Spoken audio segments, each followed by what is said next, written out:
नमस्कार, अमरजाल.com देख रहे हैं आप। आपके साथ मैं हूं सुमित चौधरी, मेरे साथ हैं वरिष्ठ पत्रकार राजकिशोर जी और तमाम चीजों को जानने समझने की कोशिश करेंगे बीएमसी चुनाव को लेकर, क्योंकि जिस तरीके के नतीजे सामने आए हैं, एग्जिट पोल ने इससे पहले इशारा किया था और उसके बाद अब वो जो तमाम एग्जिट पोल हैं वो नतीजों में बदलते हुए नजर आ रहे हैं और बड़ा झटका जैसा पहले सामने आ रहा था शिवसेना यूबीटी को, राज ठाकरे उद्धव ठाकरे ठाकरे ब्रदर्स को लगा है और दूसरी तरफ बीजेपी गठबंधन जो है शिवसेना शिंदे जो है वो एक बार पूरी तरीके से बीएमसी चुनाव पर कब्जा यहां पर करते हुए नजर आ रही है। और ना सिर्फ बीएमसी की बात करें, पूरे महाराष्ट्र के अलग अलग जो चुनाव यहां पर नगर पालिकाओं के हुए हैं उसमें भी बीजेपी का एनडीए गठबंधन का जो पूरा वर्चस्व है वो साफ तौर पर नजर यहां पर आ रहा है। इन तमाम चीजों को समझने की कोशिश करें। बीएमसी के साथ जो है राज सर शुरू करेंगे। यहां पर जो नतीजे सामने आए हैं, एग्जिट पोल ने भी इशारा किया था, इन नतीजों को आखिर क्या माना जाए कि अभी तक जो मुंबई में बीएमसी पर लगातार जो ठाकरे परिवार का वर्चस्व लगातार चलता रहा, उस पर बीजेपी ने आखिरी कील क्या ठोक दी है? एनडीए गठबंधन ने क्या आखिरी कील ठोक दी है?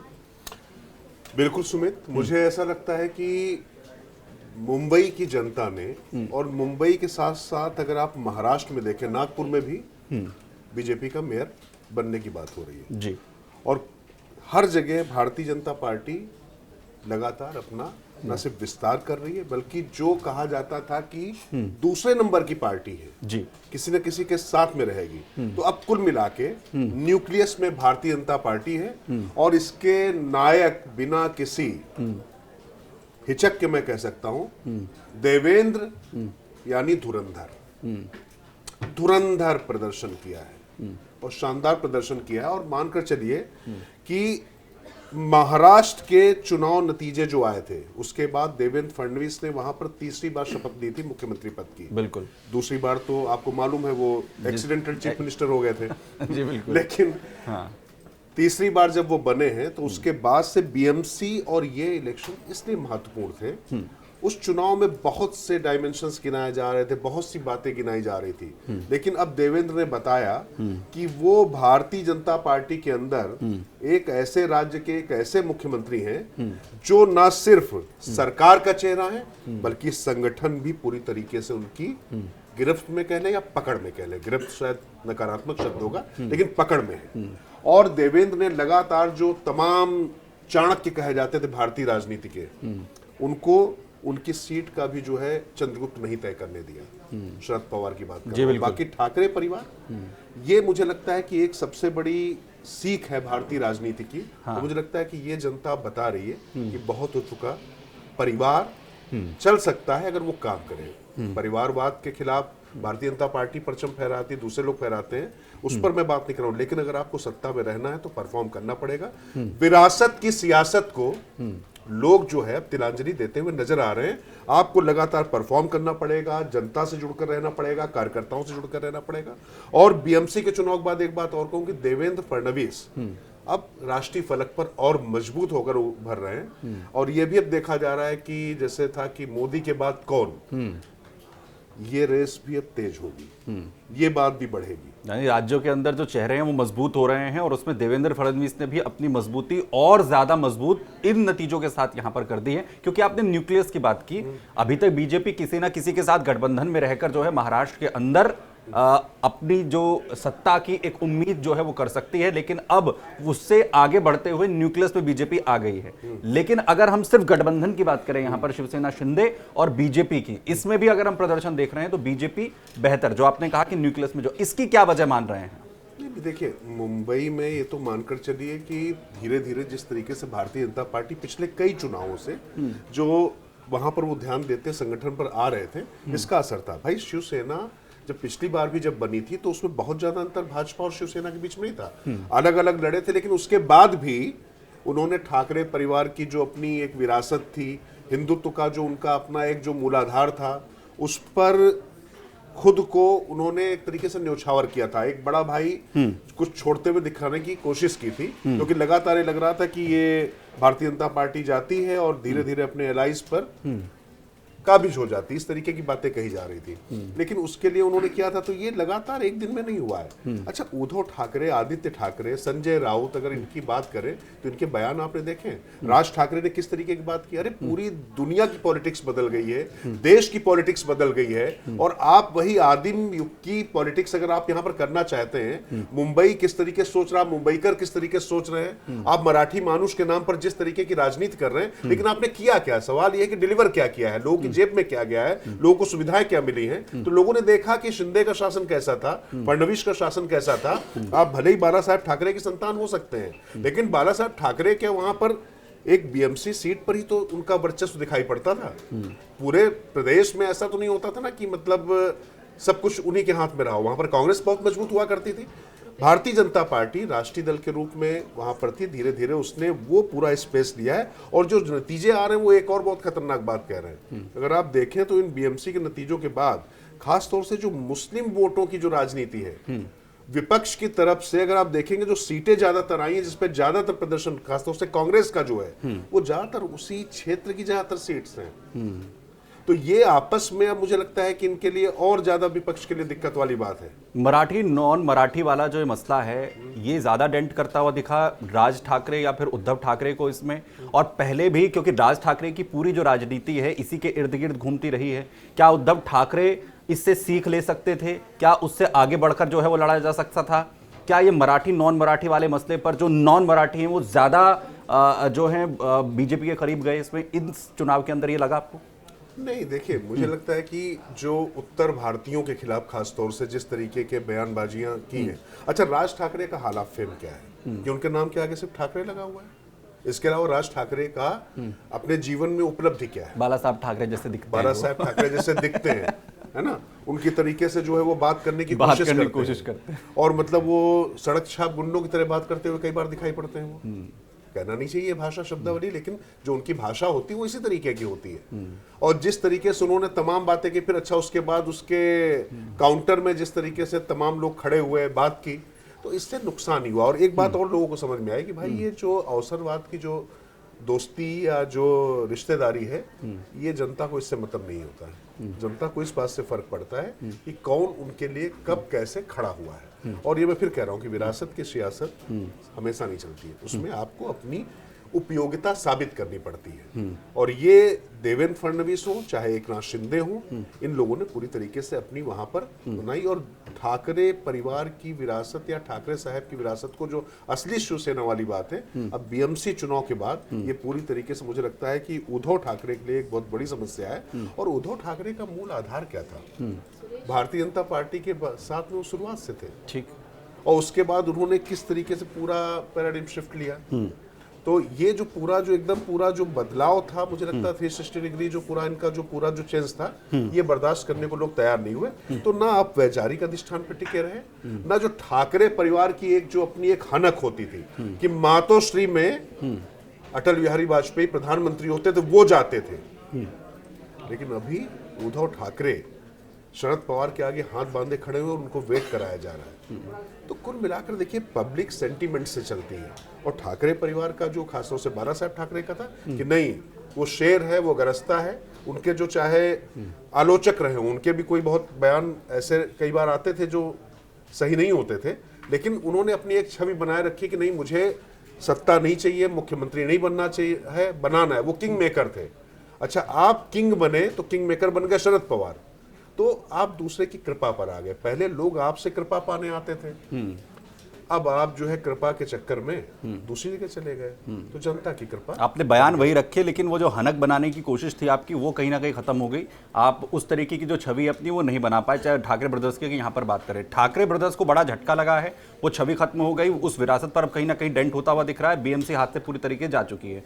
अब अगर इस गठबंधन के अंदर जो हमने न्यूक्लियस की बात की थी, उसमें आपको शिंदे की क्या स्थिति दिखती है अब? क्योंकि बीजेपी अब बड़े भाई के रोल में जो है आ चुकी है। शिंदे मजबूत हो रहे हैं या फिर वो जिस स्थिति में थे उससे डाउन जा रहे हैं, जिसमें वो आए थे जब वो मुख्यमंत्री बने थे, उसके बाद डिप्टी सीएम, और उसके बाद अगर आप नतीजों को देख रहे हैं? नहीं, देखिए, मैं इसीलिए मैंने आपसे कहा ना कि देवेंद्र फडणवीस की बात, जबकि मैंने तो धुरंधर कहा ही आपने। मैंने कहा धुरंधर ऐसे नहीं कहा। देवेंद्र फडणवीस के लिए ज्यादा बड़ा चैलेंज था। पहले तो उनको अपनी पार्टी के भीतर उनको उभर कर निकलना था तमाम दबावों से, वो उससे उभरे, फिर उभरे।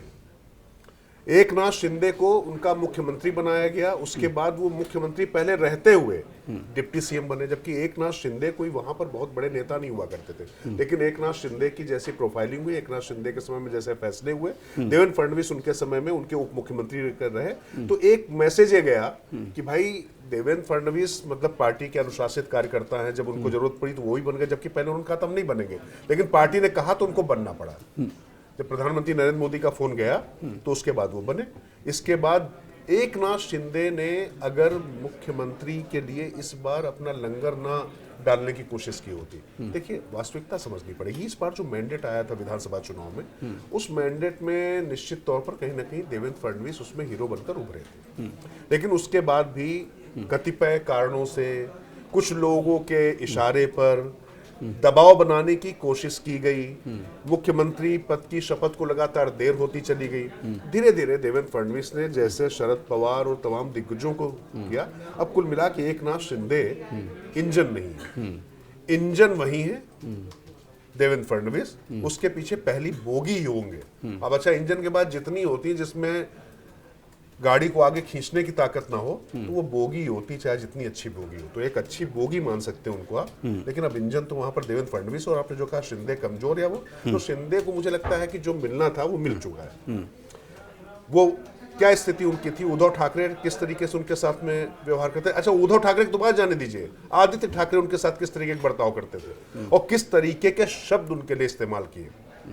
एक नाथ शिंदे को इस पूरे गठबंधन में सम्मान तो मिल रहा है, लेकिन अगर वो अब ये सोचते हैं कि मतलब बाहर जाते तो कहीं के नहीं रहेंगे, यहाँ पर उनको कम से कम पूरी तरीके से, उनका बेटा भी सांसद, उनके पास पार्टी है, उनका अपना एक साम्राज्य बना हुआ है, पूर्व मुख्यमंत्री का उनके पास तमगा भी है। तो कुल मिला के देखिए, अब एक चीज तो तय है कि चलना देवेंद्र फडणवीस के पीछे, और धुरंधर एक ही होता है। अब और धुरंधर फिल्म में भले ही मतलब जो है नायक कोई रहा हो, यहाँ कोई दूसरा अक्षय खन्ना नहीं है, यहाँ पर अक्षय खन्ना वाला रोल भी देवेंद्र फडणवीस के पास ही है। कुल मिला के कोई इस तरीके की चीजें नहीं है, मतलब कोई रहमान डकैत नहीं है यहाँ। अगर शिंदे अपनी सिचुएशंस को फिर भी हैंडल करते हुए दिख रहे हैं, एक सम्मानजनक स्कोर जो है वो हासिल करते हुए दिख रहे हैं, लेकिन ये जब पारिवारिक एकता उधर एनसीपी परिवार में भी होती हुई दिखी, बयानबाजी का दौर जो है वो महायुति में अजीत पवार करते हुए नजर आते हैं, और जब देवेंद्र फडणवीस ये कह देते हैं कि हम थोड़ा फ्रेंडली होते होते ज्यादा अनफ्रेंडली हो गए, तो उस स्थिति में वो अब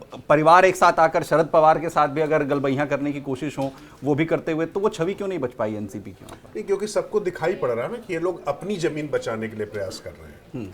भाई देखिए, जनता या कोई भी व्यक्ति है ना, जो वो ये देखता है कौन ताकतवर है, किसके साथ में आप जाने से आपका लाभ होगा।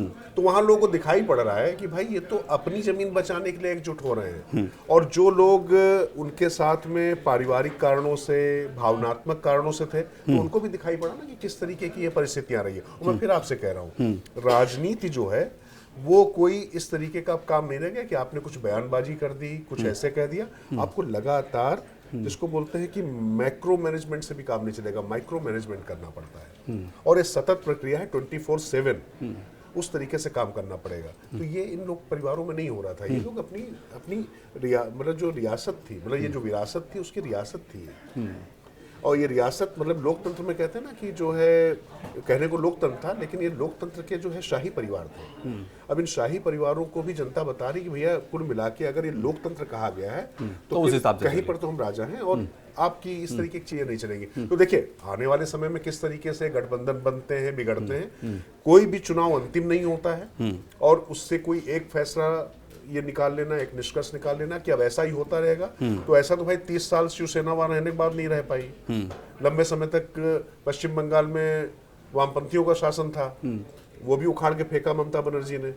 अब ममता बनर्जी लगातार 3 बार जीत चुकी हैं, क्या होता वहां भी देखा जाएगा, लेकिन कोई भी मतलब इस तरीके से लगातार तब तक राज नहीं कर सकते। नहीं, इस चीज पर तो जनता ने पूरी जबरदस्त सील वाली मोहर लगाई है, चाहे वो ठाकरे ब्रदर्स के लिए हो, चाहे एनसीपी परिवार के लिए हो, उनको नकारा है, दोनों को पूरी तरीके से जो है वो नकार दिया, उस पर तो पूरी जो जिस तरीके की मोहर लगी है। लेकिन क्योंकि जो नतीजे भी आ रहे हैं उसमें तकरीबन 3 सीटों पर और एक सीट पर जो अभी तक आंकड़े हैं उसमें जो हमारे पास जानकारी आ रही है उसमें AIMIM के जो कैंडिडेट हैं वो भी आगे चल रहे हैं, नांदेड़ से आगे जो है इस वक्त चल रहे हैं, कांग्रेस से आगे चल रहे हैं। और मैं अभी क्योंकि कुछ जानकारी आ रही थी, हम लगातार इस पर बात भी कर रहे थे कि एनसीपी से बड़ी पार्टी BMC के अंदर AIMIM बनती हुई इस वक्त जो है वो नजर आ रही है। इस बार के चुनाव में कंट्रोवर्शियल स्टेटमेंट्स को लेकर AIMIM की तरफ से फडणवीस को लेकर भी बड़े जो है बयानबाजी हुई। प्रधानमंत्री को लेकर जो छोटे ओवैसी हैं अकबरुद्दीन ओवैसी, वो बड़े बयान जो है वो देते हुए नजर आए। अकबरुद्दीन जो ओवैसी हैं वो लगातार जहां बयानबाजी कर रहे थे, वहीं जो बड़े भाई हैं ओवैसी वो अलग अलग जगह जाकर काउंटर करने की कोशिश कर रहे थे। देखिए सुमित, एक चीज तो देखनी पड़ेगी और मुझे लगता है कि ये बहुत राजनीति का एक ऐसा टर्निंग पॉइंट है जिसको समझना पड़ेगा। भारतीय जनता पार्टी के खिलाफ जो विपक्षी दल आज की तारीख में है, भारतीय जनता पार्टी के पास काडर का वोट है, उसका समर्थक वोट है, लेकिन विपक्ष के पास उनका समर्थक वोट कम है, भाजपा का जो नकारात्मक वोट है वो ज्यादा उनके पास है। तो कौन भाजपा के ज्यादा खिलाफ खड़ा दिखाई पड़ता है, उस तरीके से वो एक विशेष वोट बैंक अपने पास लेकर जाते हैं। इसके बीच में असदुद्दीन ओवैसी आते हैं। ओवैसी ने खासतौर से मुस्लिम समुदाय के बीच में, क्योंकि सीमांचल में मैं गया था, देखा था, लोगों ने कहा था कि इस बार लोग जान गए सब कुछ है, लेकिन आपने देखा सीमांचल में किस तरह का प्रदर्शन किया। बिल्कुल ओवैसी का जो एक क्रेज मैंने देखा वहां पर, वो लगातार मुसलमानों के बीच में बढ़ता जा रहा है। और जो मुसलमानों के हक हुकूक और उनके जो मुद्दे मसलात जो है वो सिर्फ एक मुसलमान ही समझ सकता है। ये जो मुस्लिम लीग वाली लाइन असदुद्दीन ओवैसी ने जो ली, वो धीरे धीरे खासतौर से यूथ के अंदर मुसलमानों में भर्ती चली जा रही। और जब वो कहते हैं कि कुल मिला के कांग्रेस हो या जो दूसरे दल हो, उन्होंने आपको क्या दिया, वो साफ साफ इस तरीके से कहते हैं, आपका सिर्फ इस्तेमाल किया, आपको कितना नेतृत्व दिया। तो जब ये सवाल वो पूछते हैं तो कहीं ना कहीं ये बात भी घर करती जा रही है। तो मुझे लगता है कि मैं जब ये टर्निंग पॉइंट कह रहा हूं तो ये वाकई बहुत महत्वपूर्ण बिंदु है। इसको देखना समझना पड़ेगा, और ये सिर्फ इसके राजनीतिक नहीं, इसके सामाजिक रिपरकशंस भी हैं। एक आखिरी सवाल, क्योंकि इस बार के जो नतीजे हैं, हमने विधानसभा के चुनाव के नतीजे भी देखे महाराष्ट्र के अंदर, उसके बाद अब BMC के अंदर भी देख रहे हैं, बहुत ज़्यादा उसमें आप जो है अंतर नहीं देख रहे हैं। 2029 के लिए अब ये जो नतीजे हैं महाराष्ट्र विधानसभा के लिए, क्या उस पर इसका एक लॉन्ग टर्म मैसेज जो है वो जाएगा? नहीं, देखिए BMC में भी, पुणे में भी और नागपुर में भी जिस तरीके से लगातार भारतीय जनता पार्टी अच्छा प्रदर्शन करती दिखाई पड़ रही है, तो इससे संकेत तो ये साफ साफ है। मैंने फिर कहा कि आने वाले समय में किस तरीके के गठबंधन बनते हैं, क्या बनते हैं, और अभी समय बहुत है। अच्छा, महाराष्ट्र के राजनीतिक दलों में एक खास बात रही है, किसी की भी पार्टी रही हो, बड़ा भाईचारा रहा है आपस में, सबके काम होते रहे थे। लेकिन भारतीय जनता पार्टी जैसे जैसे तमाम प्रदेशों में जाते जा रही थी, वो भाईचारा कम से कम पॉलिटिकल पार्टियों का तो खत्म हो गया है। तो उनकी दुकानें बंद करने में इनका ज्यादा हाथ है, उद्देश्य होता है। वो जाते सबसे पहले वो जो है जैसे वो डोनाल्ड ट्रंप तमाम जगह की जो है अमेरिका में वो पाइपलाइन काटते हैं ना, तो वैसे ही जो यहाँ पर जो है राजनीतिक पाइपलाइन ये काट देते हैं। तो अब उसके बाद इस पाइपलाइन को जारी रखने के लिए लोग तमाम गठबंधन बनाते हैं। BMC तो वही पाइपलाइन थी महाराष्ट्र में। अब आप सोचिए कि कितना 72,000 करोड़ का बजट है। मतलब हिमाचल प्रदेश और जो तमाम जो राज्य हैं नॉर्थ ईस्ट में, अरुणाचल, सिक्किम, मणिपुर, 5 राज्यों से ज्यादा बड़ा बजट, इससे ज्यादा बड़ा बजट अकेले एक BMC का है। तो आप जरा कल्पना करिए ना इस बात की। तो इतने बड़े बजट में जाने के बाद आप फिर सोचिए कि शिवसेना की तो दुकान बंद होगी, लगातार मेयर था, पैसा उनके पास आ रहा था, सत्ता थी उनके पास, तो राज्य की सत्ता से गए, केंद्र में भागीदारी नहीं, अब तो BMC भी गई। BMC तो अपने आप में एक राज्य था। तो इसके बाद क्या होगा? तो ये एक बड़ा मतलब मैं कह रहा हूँ कि मामला है। तो सोर्स ऑफ एनर्जी खत्म हो गया है। हाँ, मतलब जो जिसको बोलते हैं ना कि जो तमाम जो भंडारण था, जी जी, तो अब जो है मतलब उसमें दिक्कत आएगी। तो एक बड़ा झटका है BMC से, जो है वो ठाकरे ब्रदर्स की बात हो, चाहे NCP की बात हो, और BMC के जो चुनाव का जो नतीजा आया है, और अलग अलग नगर पालिकाओं, जिसका नागपुर का भी जिस तरीके से सर ने यहाँ पर जिक्र किया, पुणे का जिस तरीके से जिक्र किया, ये जो नतीजे आए हैं एक बड़ा मैसेज डिलीवर यहाँ पर कर रहे हैं। और जो सोर्स ऑफ एनर्जी है वो कहीं ना कहीं विपक्ष का अब कटता हुआ नजर आ रहा है। अब सवाल ये है कि अब ये जो सर्वाइवल मोड में इस वक्त ठाकरे ब्रदर्स और जो विपक्ष है BMC के अंदर वो जाता हुआ दिख रहा है, वो आखिर क्या 2029 तक वो सर्वाइवल मोड में रह पाता है या फिर नहीं रह पाता है, ये एक बड़ा सवाल है। नतीजे जिस तरीके से आए हैं उन्हें किसी भी तरीके से नहीं चौंकाया है, इसी और इशारा एग्जिट पोल ने भी किया था, और अब वही नतीजे भी यहां पर आते हुए नजर आ रहे हैं। आपको क्या लगता है कि आखिर बीजेपी के इन बड़े नतीजों का, इस बड़ी पार्टी बनने का आखिर क्या कुछ वजह आपको नजर आती है महाराष्ट्र के अंदर? हमें कमेंट बॉक्स में जाकर जरूर बताएं। एक लाइन बस बोल दूं मैं जी, जो आपने ठाकरे परिवार का, ठाकरे परिवार को भारतीय जनता पार्टी की शरण में आना पड़ेगा। और भारतीय जनता पार्टी भी खुशी खुशी ये चाहेगी कि ये हो। उसका कारण ये क्योंकि शिंदे भी है ना वहां पर, और ये देवेंद्र फडणवीस लगातार कर रहे थे। तो मैं फिर कह रहा हूँ, उद्धव ठाकरे जो बहुत कुछ कहते थे फडणवीस के बारे में, तो उद्धव ठाकरे को अब आना पड़ेगा, फडणवीस शरणम गच्छामि करना पड़ेगा, उसके बाद ही बात होगी। तो ये तो क्या ठाकरे जो परिवार के सदस्य हैं और सबसे बड़े ठाकरे अब जो हैं उद्धव ठाकरे, क्या अब वो आएंगे बीजेपी के शरण में? आपको क्या लगता है कमेंट बॉक्स में जरूर बताएं, और तमाम खबरों के लिए बने रहिए अमर उजाला के साथ। सर बहुत बहुत शुक्रिया हमारे साथ जुड़ने के लिए, थैंक यू सो मच, धन्यवाद। अगर आप ये वीडियो YouTube पर देख रहे हैं तो हमारे चैनल को सब्सक्राइब कर बेल आइकन दबाएं, और Facebook पर देख रहे हैं तो हमारे पेज को लाइक करें।